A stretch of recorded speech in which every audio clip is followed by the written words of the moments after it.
Somebody was just telling me, one of the things that is very valuable in the United States and outside of Russia is an old motorcycle and old cars. I didn't have money for an old car, but I had enough money for an old motorcycle, and I started to look. And in a very short time, I found that the Lend-Lease, during the World War II, the Americans were sending into Russia the Harley Davidson motorcycles, which were different from a normal Harley, from the civilian Harley Davidsons, is because they had an armored plate beneath them. Everything else was the same. And believe it or not, I found that remnant of the Lend-Lease in the box. The motorcycle produced in Milwaukee in the United States in 1941 with the Russian instruction, you know what I'm saying? With extra parts it was not even impossible to describe to you what happened when I sent these pictures, to Sweden. And I was a beneficiary. I bought my freedom with the remnants of the Lend-Lease. Can you imagine that? Hi, Sasha. I'm so happy to be back with you on our podcast. Hi, Regina. I'm fine. Thank you. First of all, I want to apologize to our listeners for 2 weeks of kind of hiatus. We weren't uploading any new episodes, and there was a reason. The reason was just traveling, very heavy schedule. Our apologies for that. We are doing our best to stick to the schedule to make sure every new episode is dropped each Wednesday. Let me get right into what we have on the plate. Watching things developing constantly, I feel oftentimes I'm a little bit disoriented and dizzy in terms of what to discuss here. First of all, I just really want to say that I started hearing the same narrative about a few weeks ago. Opinions that are related to the war in Ukraine. We're approaching 100th day of it very soon. And opinions like former U.S. Secretary of State Kissinger's that stated at the Davos conference, he said something along the lines of, hey, Ukrainians, you have to make sacrifices for the peace. That was his main statement. And I remember Ukraine, I don't remember who exactly, Ukraine releases something kind of in response to that statement.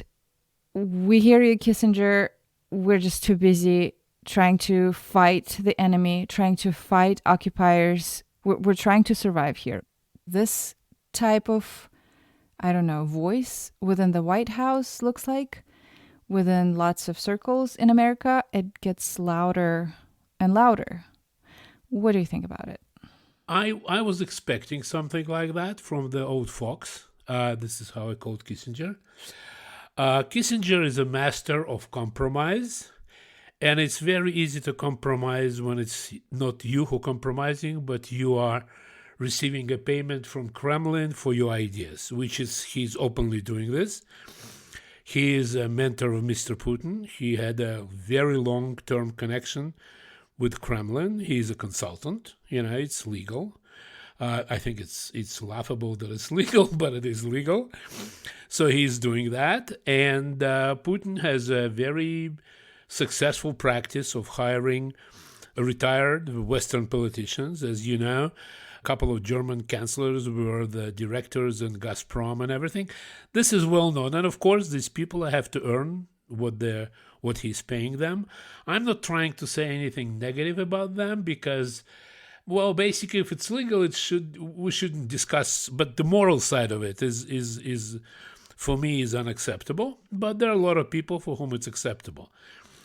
The interesting thing, that ideas was basically almost unanimously rejected by the majority of the spectators, so to speak.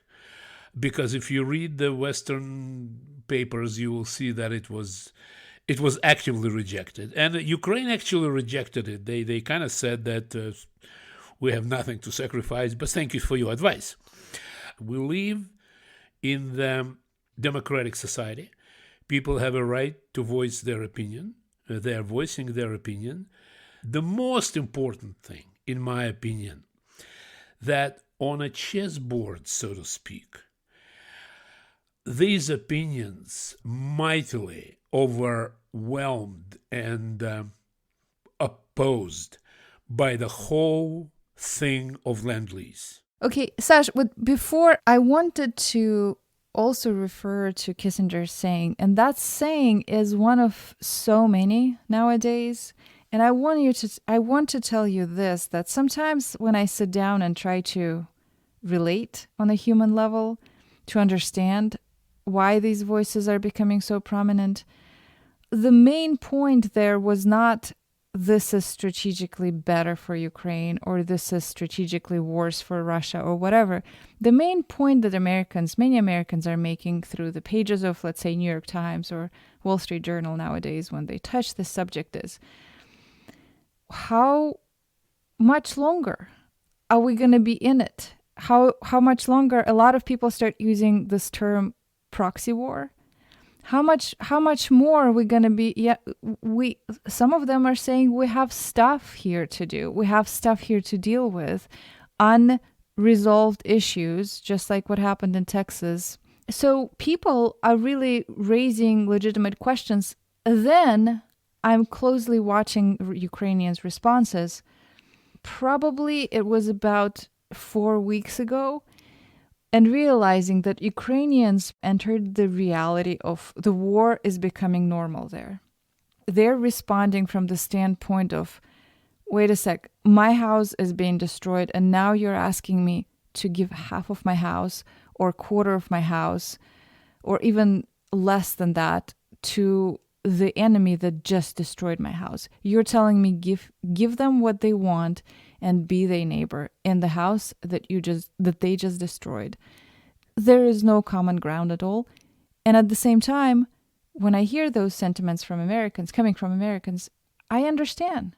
Just like you're giving examples from, remember one of the episodes, a mother from Kansas. Why would she send her son there? I understand from the standpoint of Americans.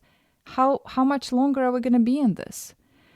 $1 billion there, $1 billion here, this help and that help, but how much longer it's going to last? Then there is this nuclear threat that we cannot just overlook, right?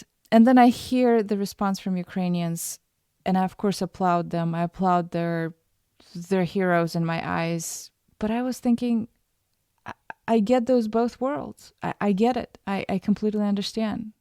No, these reactions don't surprise me at all, but at the same time, we have to give a proper angle. We have to look at it from the proper angle. I believe that it is very different to say for the mother from Kansas, why do I have to bury my son?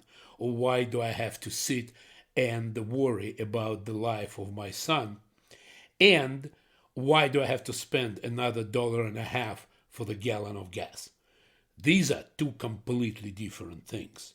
So while I'm very much sympathizing the decision of not sending the American troops to Ukraine, which I believe was a right decision, because there is a basic, again, there's a basic difference between sacrifice of wealth and sacrifice of lives.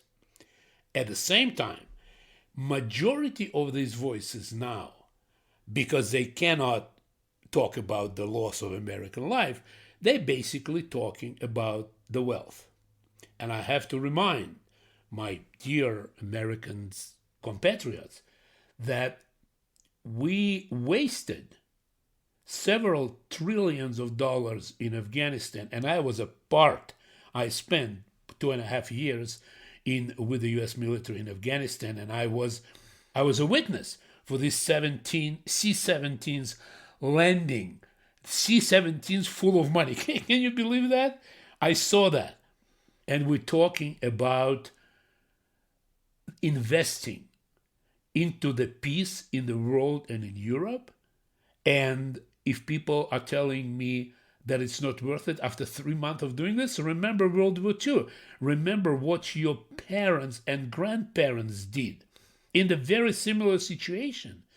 because what Nazi Germany was doing and what Nazi Russia, and I'm not. I know that a lot of people will react negatively to that, but the Russia today is maybe not completely there, but we already heard from the Russian generals in an open, if you heard that the interview from Shamanov, he said that we're far ahead of all the other nations and we're far better than anybody else. It's basically a Nazi statement. Right. So at the heart of the sentiment, I think, is not to save the money here and there. At the heart of the sentiment, people are wondering, and I think rightfully so, how much longer are we going to be in this? As a proxy war. I understand your question. My short answer will be that with the signing of the Lend-Lease law, it will happen. We will decide when the situation is no longer threatening the peace and stability in Europe and the world, and it will end then. Every dollar, every minute we invest in the stability and peace in the world, worth 100,000 much, in both attention, wealth, and everything else. There is no more important for economy, for development, for the future than the investment in the peace before the tragedy. That was the main lesson of the World War II. The appeasement doesn't work. It never works. And there are people who still believe that it does work. I understand that. These are people who never found themselves in the trenches themselves. They have a full right to do that.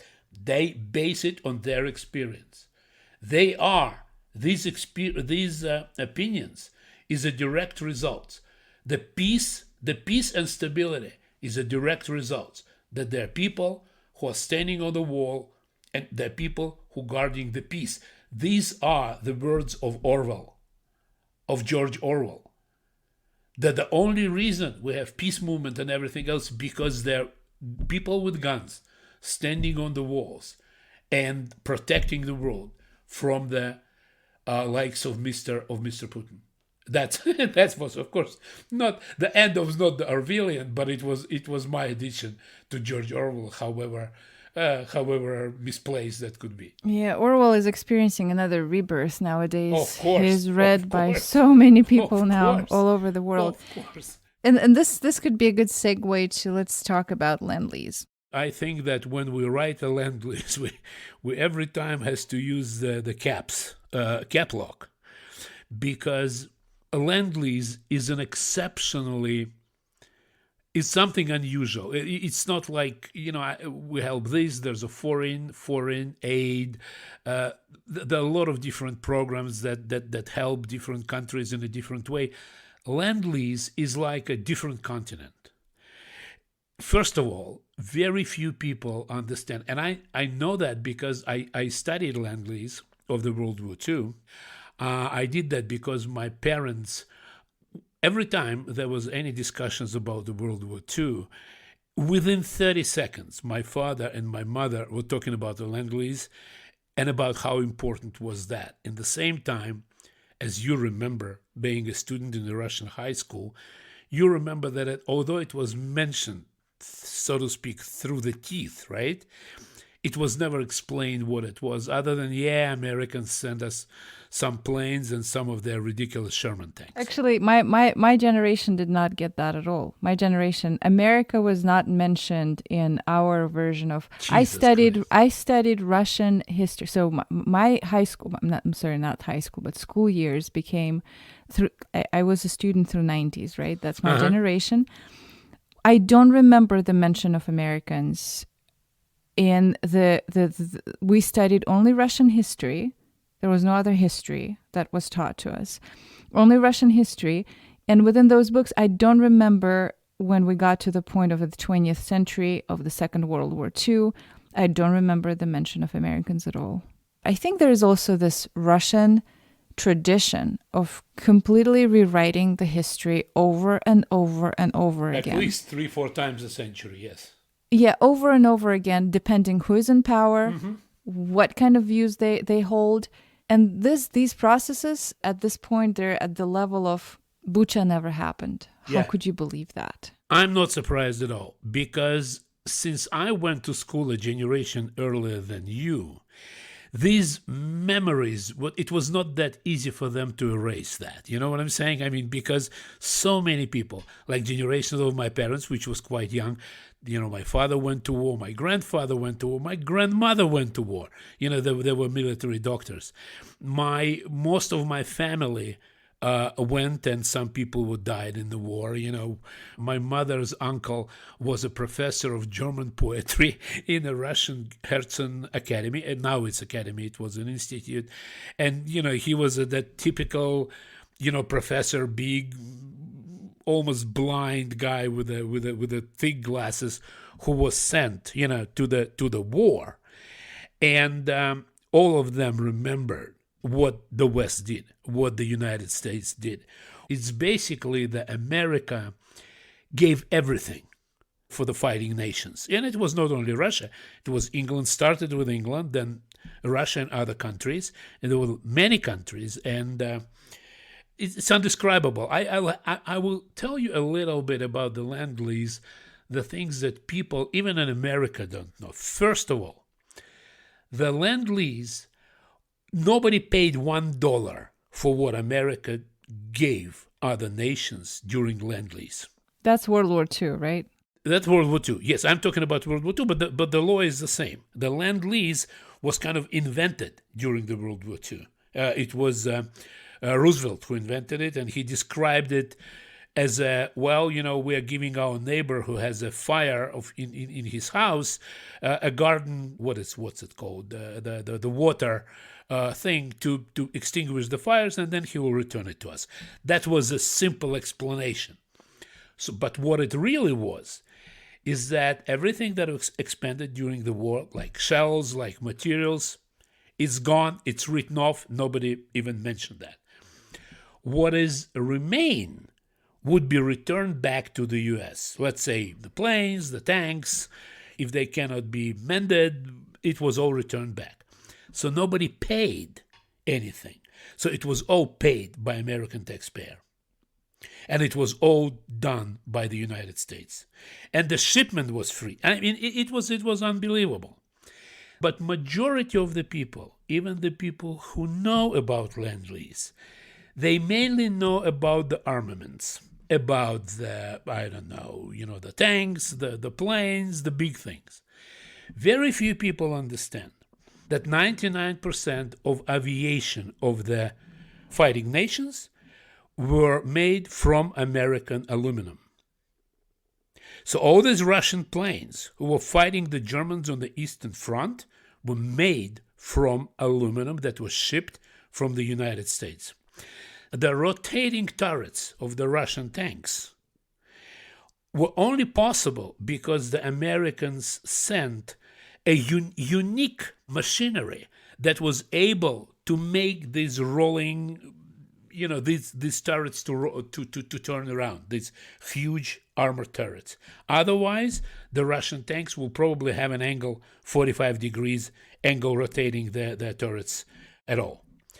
The rubber on the Russian tanks, the rubber that hits the wheels, that hits the caterpillar, was done from American rubber, because the Russian rubber would be completely falling apart after 100 kilometers. America sent to Russia about several million doses of streptocide and antibiotics, which saved innumerable. I mean, it's impossible to understand how many people saved their legs and feet, their extremities, and how many were not amputated because of a gangrene because of that. And nobody even mentioned that.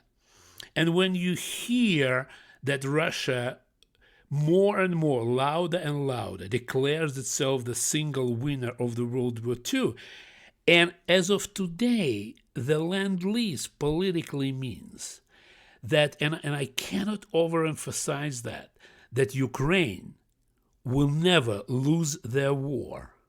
They may not win it the way that Probably many of the people who lost, when you lose your parents, you lose your children in bombardments, of course you want revenge. Maybe that revenge in its full extent will not be materialized, but Ukraine will never lose the war. In the beginning, when the Ukraine was like kind of, they had to ask for everything. Now they're not asking. Now they're just writing, we need this, and we need this. And although some items can be put under the exclusion, most of them will be delivered. I have to tell you that I have my own experience, very, very unusual with the Lend-Lease.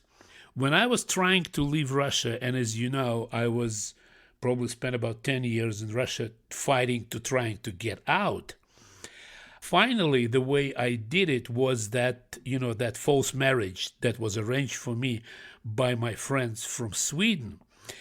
And they spent a lot of money. I mean, they were coming, they were, they had to pay, and I had to pay my Swedish wife, who was a wonderful woman, but I had to reimburse her for everything that for the time and everything else that she spent trying to help me. And I did not have much money. And I started trying to find something that I can buy here in Russia, like here, where I was in Russia at the time, sell it outside and compensate. And I found in a very short time that majority of the really important things that you can take across the border, right?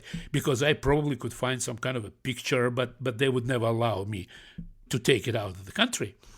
So what I finally found is somebody was just telling me, one of the things that is very valuable in the United States and outside of Russia is an old motorcycle and old cars. I didn't have money for an old car, but I had enough money for an old motorcycle, and I started to look.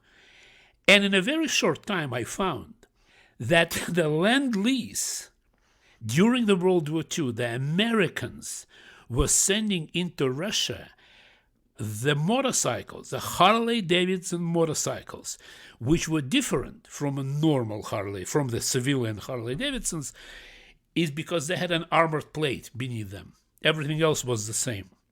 And believe it or not, I found that remnant of the Lend-Lease in the box, the motorcycle produced in Milwaukee in the United States in 1941. That's unbelievable. Can you believe that? No. With the Russian instruction, you know what I'm saying? With extra parts it was not even impossible to describe to you what happened when I sent these pictures, to Sweden. And they looked at it, they said, you will pay for 10 marriages like yours. And I was able to buy it. I was able to bring it. And when I brought it across the border, they're like, why would you even take that old thing? So can't you go and buy, yourself a new motorcycle? The funny thing was that I never rode a motorcycle, and I don't even know how to do it. So I had to pretend, this is from the childhood. I love it so much. So they say, okay, you can go.